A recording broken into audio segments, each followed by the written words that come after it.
individual with disability making informed choices about where and how to live with the advice and support of his or her guardian, advocate, and personal support network. States have an obligation to present each individual with a full range of appropriate service options and to assure that each individual's rights and personal preferences are respected and supported. I want to turn the time back over to Mr. Keith Ruff, who is a social and educational advocate for access to independence, to give a more personal perspective on the Olmstead Act and the Americans with Disability Act. While Terry gets ready, I'll say a few words.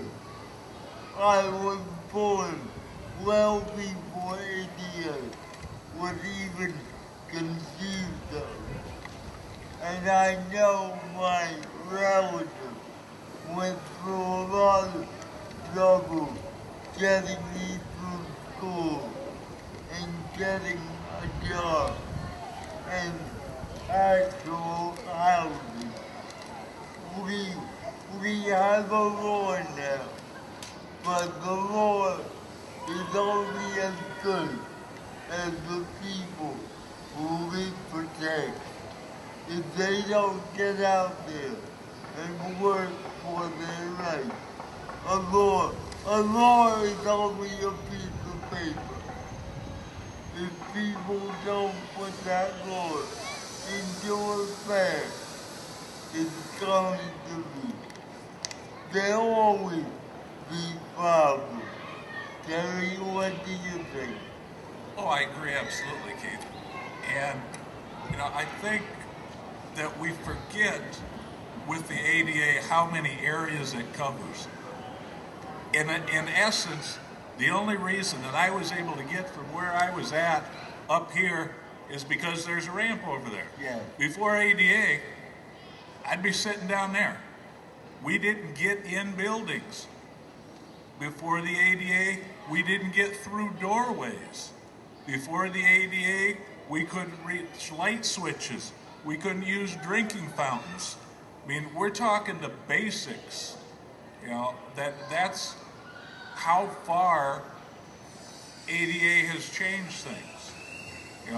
The fact that, Olmstead says you can't keep somebody in an institution to receive services, both the ADA and then even going back to the Rehab Act of '73 says you will provide any programs if there's somebody with a disability who wants to take them, you will move that to an accessible building.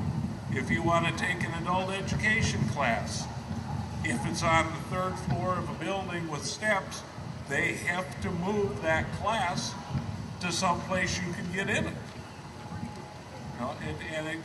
It just covers everything. Yes. I had several classes during my 10-year year that had to be moved because I could not get to them. So the law is a good thing. And although it's going to help people recognize people with disabilities as people, not people in the wheelchair, not people on crutches, but real people. Exactly. Folks with disabilities are no different than anybody else. We want to be able to live in the community we choose. We want to be able to live with who we choose. We want to be able to work where we choose. We want to be able to recreate where we choose. And we want to be able to worship what we choose. We're not asking for anything that everybody else doesn't already have. That's, why it's considered another landmark civil rights decision, because that's what it is.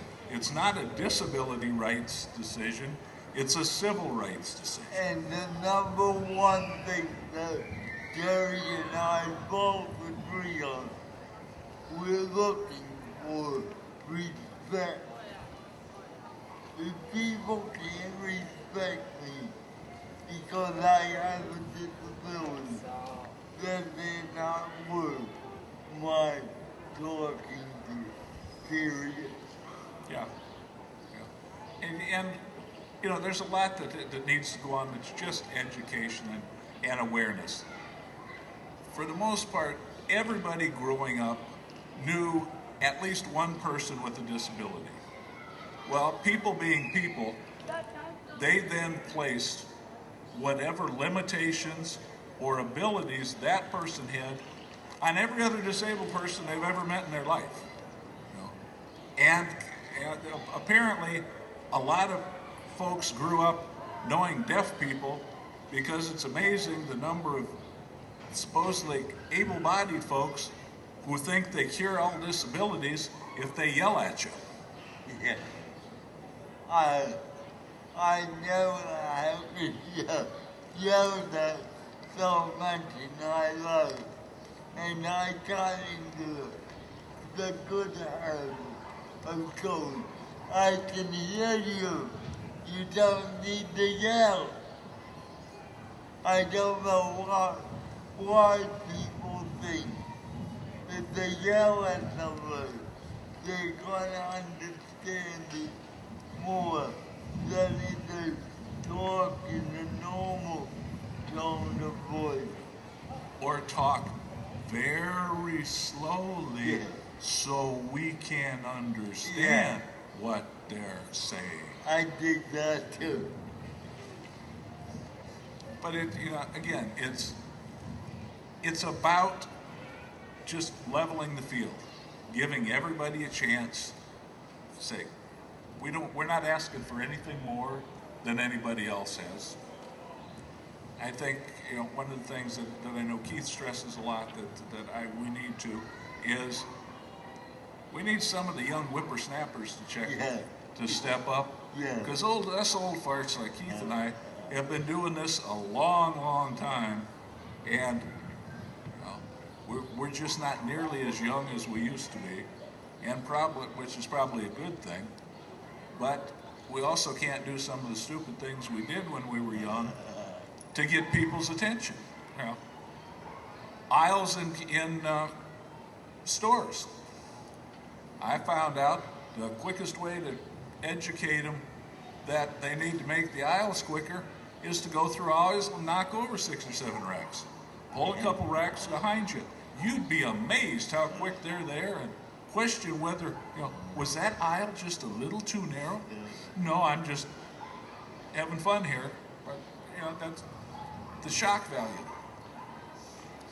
And I don't know how long Terry has worked, but 41 years of my life I've been working for disability related jobs. And I'm not getting tired. I'm just worried that the young people who are comfortable because we paved our way are gonna let their guard down and we'll go right back to where we started. What do you think, Terry? And I've been doing it basically 39 years, so we got 80 years between us. Yeah. And one of the other things that's really important when you're doing advocacy is to understand there's a good chance you're not going to see the results of what you're doing. What you're doing is working to pay it forward to somebody else because what you're enjoying was the fruits of the effort of folks years before you. I mean, anybody who works with government systems at all know they don't move very damn quickly. So what you start now maybe 10 years or more for fruition.